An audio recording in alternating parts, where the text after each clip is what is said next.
Hi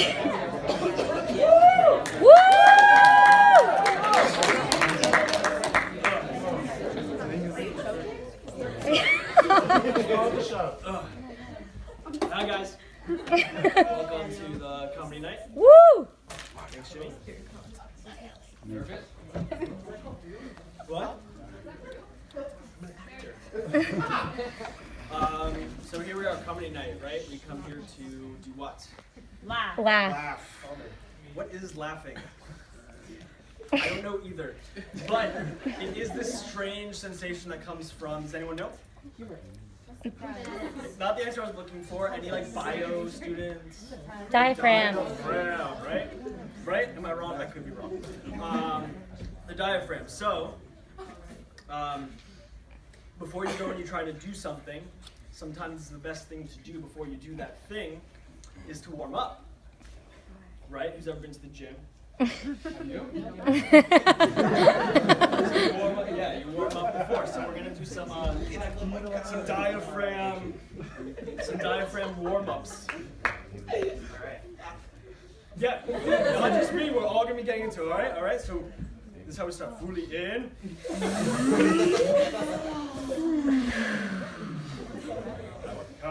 Come on, Alec. I want to see you doing it. Fully out. Fully in. Fully out. Okay. So what's missing from this is laughter is a little bit more choppy, right? It's ah. It's not just ah. So you gotta get that into there, right? So it's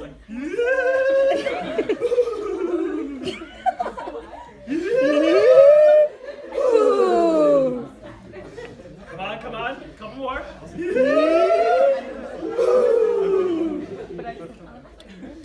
guys ready for the next stage? Good.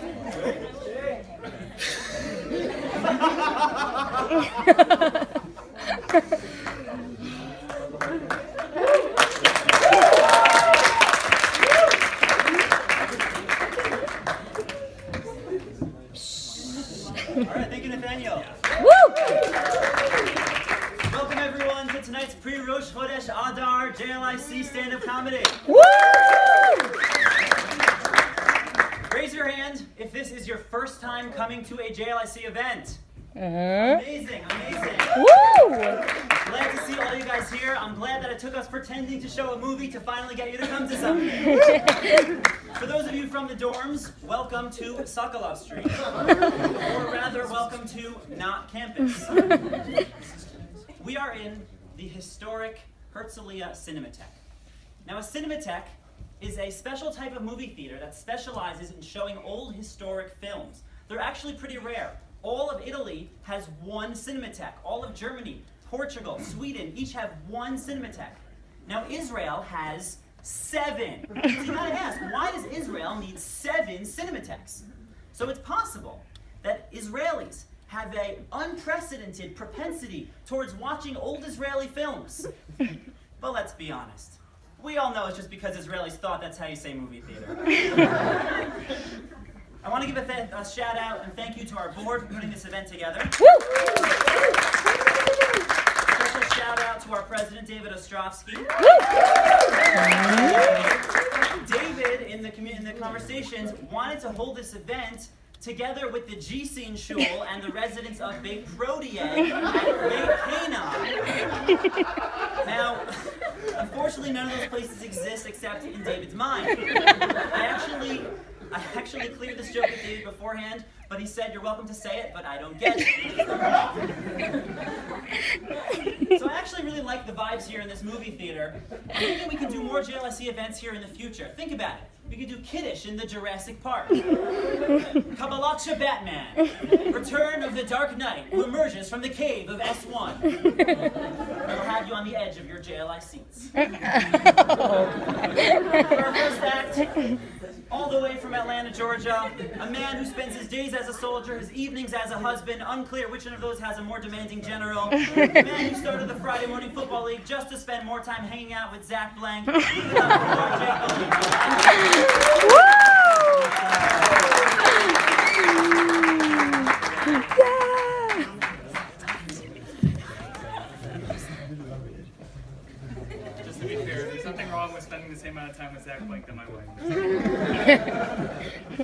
Anyway, like first things first, please laugh. My grandma's watching. She's gonna be really pissed if no one laughs. Anyway, so I don't know what they told you. It's my first time doing this.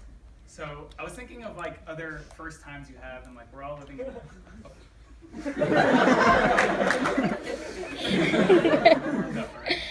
So I was thinking like other first times you have, like living in a foreign country, and there's some like that are particular to Israel, right? So you have like the first time you get yelled at, right? The first time you get yelled at by an old woman. The first time you yell back at an old woman. The first time you consider using physical force against an old woman. Only to remember that she is an old woman. Notes on my hand. Anyway, so like the number one experience I remember of like being like my first time in Israel is going to the bank, right? Like everyone's been to the bank. Israeli banks like work like how a normal bank should work on its surface. You know, you take your number, you take a number, it's easy, right? You sit down, you wait for your number, it's easy, right? But for some reason, and always this happens, it doesn't work like that, right? There's always like something that happens that makes it crash into pandemonium. So something happens, like someone's confused, and it turns into like 1930s Wall Street, and everyone's coming with their tape. It's like the seagulls from like Finding Nemo. So that's my experience there. So, the small Georgia boy, he comes into the bank, he takes his A73, he sits down, he's learning some shots, he's just doing and what happens is, okay, A73 on the screen, right? Easy enough, not hurting anyone's feelings, just gonna walk up and like do my business at the bank. What happens? This man comes up to me, right? And I'm gonna like tune down the language a little bit. He goes, "Hey, you stupid idiot. It's my turn, not your turn." I'm like, again, Georgia boy, all right, I'll hear you out. What's your number? He's like, A74. And, I could have sworn 73 is before 74. I could have sworn. If I give him a chance, I go, all right, like, yeah, sure. I mean, that makes sense. And, like, all I could think about afterwards, like, son of a bitch, I forgot. Like, for sure 74. It's like 72, 74, 73, 75. I failed that math test in the third grade. Because that's what we do, like, as Americans, and not to generate, but, like, the world is America for now. Israel, like, we just think, like, no one's against us. It just works how it works, And so I thought about it, and I'm like, if you did that in America, you would be like king of the world, right? If you like walk into a bank and there's like a little old grandma who's like, in this story she's like 3'3", she's like leaning over the counter, she's like doing her business, and you're like moving grams, and just what would Americans do? They'd be like, can he do that? Give him all the money, quickly, give him all the money. He clearly can beat our politeness with impoliteness. We have no defense against this. Okay, so like, what does everyone say? Like, what's the class thing? It's like, don't be a friar, like, stick up to the Israeli guy, show him his boss, like, fight against him. I was thinking, like, why, Like, let him win. Like, what do we care that he wins? Because, like, if you think about it, this guy in our story, the hero of our story, the guy who yelled at me, let's call him, like, Shmuley, Schmendelstein. Okay, so let's say, like, he gets yelled at all the time, right? He wakes up, his wife yells at him. His 9 kids are all screaming at him. He gets on the bus, he's getting yelled at. He goes to the bank, he's getting yelled at. Like, let him yell at the Georgia boy. Like, let him have a win, And, like, I know what you're thinking is, like, well, Jake, like, why would Israelis be madder than the average, like, first world citizen, right? And I'll tell you why. It's one specific reason, okay? It's not because, like, oh, we're surrounded by enemies and the climate or whatever, or the startup nation, like, bullcrap. Like, it's not that. It's not any of that. It's for one reason alone. Locks on the bathroom. That's why Israelis are madder than any other person. In a study I've run since I've been in Israel, approximately 9 out of every 1,000 bathrooms have a lock to it. Okay? And if you think about it, what's the one place on planet Earth where you can't get yelled at, right? You get yelled at by your kids, whatever, you like yelled at anywhere. When you walk into a bathroom, like that's your place, That's your haven. Let's go back to the hero of our story, like Schmendrick Stinkelberg, whatever. Like, he's on the toilet in the morning, like he just wants to like sit and finish that level of Angry Birds he's been working on for 9.5 years, He just wants to finish it. but Schmeckelberg Jr. like comes and kicks the door open, and like 9 of his twin brothers run in. He didn't have a minute of peace, you know. Anyway, so that's my view on foreign policy.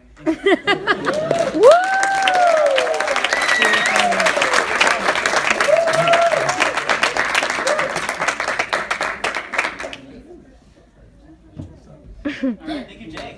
Woo! Case it wasn't clear on the MC. Yeah. Sorry, like on here. Woo! Honored here to have the founder, I don't know the founder, but the current runner of Israel Life, a Facebook group that shows what real life is like in Israel. Woo! Yeah. Woo! Now, I think we need something called Hertz Life. It's like what it's like to live in Herzliya, real life, you know? Like when you go on an hour-long walk to the beach, and you convince yourself it was only 10 minutes, because, like, you know, we live by the beach. It's Hertz Life. Or when your apartment costs more than your tuition. Hertz Life, you know? Or when you start a company selling challah for Shabbos, because, you know, everyone has to have a startup, like everyone else around pretends to have also. It's Hertz Life. Speaking of exorbitant prices, I don't know if you are aware of this, but Gan in Herzliya costs 3,500 shekels a month. Now, when Boaz turned 4 months old, we had a choice. We could put him into Gan, or we could get him his own apartment. Now, if you think about it, I don't know what they are teaching him in Gan, but if you compare the price of Boaz's Gan to what you are paying for a college education at IDC, it comes out to a difference of 700 shekels a month. People see us on campus and they ask us, oh, is this a new student? Well, for what we're paying, he might as well be. The truth is, though, the real money is not in children nurseries, it's in plant nurseries. I don't know if you know this, but for the Tu B'Shvat event, I spent 160 shekels buying dirt from a plant nursery. I drove my car into the nursery, and they loaded dirt into my trunk, and I paid them 160 shekels for it. Now, after the event, we had some leftover dirt. So, of course, Danielle Williams was very happy to accept the dirt. We donated all of it to Gan Golda, which is happily housing our extra dirt. Now, if anybody is looking for an environmentally friendly, economically friendly present for Danielle's next birthday, I can give you some of our leftover dirt. IDC is a great place. Let's hear it for IDC. Woo! The one problem with IDC is trying to tell someone that you go to IDC. You see, the conversation goes the same way every time. People are so polite. They're like, oh yeah, IDC, Israel, college. And you're like, oh, yeah, like close. Actually, the C is center, and the I is inter. And they're like, that's not a word. And you're like, yeah, you get all defensive. You're like, yeah, but it's a half a word. But they have a good slogan. Live in Israel, study in English. Slogans are great. I think every place needs a slogan. Like the dorms need a slogan. I think their slogan should be, I can't, I live in the dorms. Hey, can you host a Shabbos meal? I can't, I live in the dorms. Hey, can my friend sleep at your place tonight? Can't, live in the dorms. Hey, can I charge my phone in your room, please? Nope, live in the dorms. What do you guys live in a $3 million shack? What do you eat every day? Why can't someone else eat with you? I don't get it. Anyway, I would like to introduce our main actor for the night. Oh wait, one more thing. Welcome to the people who just showed up from Student Union. Honored to have you here. Woo! For Student Union. Student Union does a lot of very important things on campus. News I recently heard, I don't know if it's true, I heard that Student Union decided to separate into 2 separate branches to be more efficient. One branch is going to be in charge of all of the parties that go on at IDC, both on and off campus. And the other branch, just kidding, there's no other branch. Woo!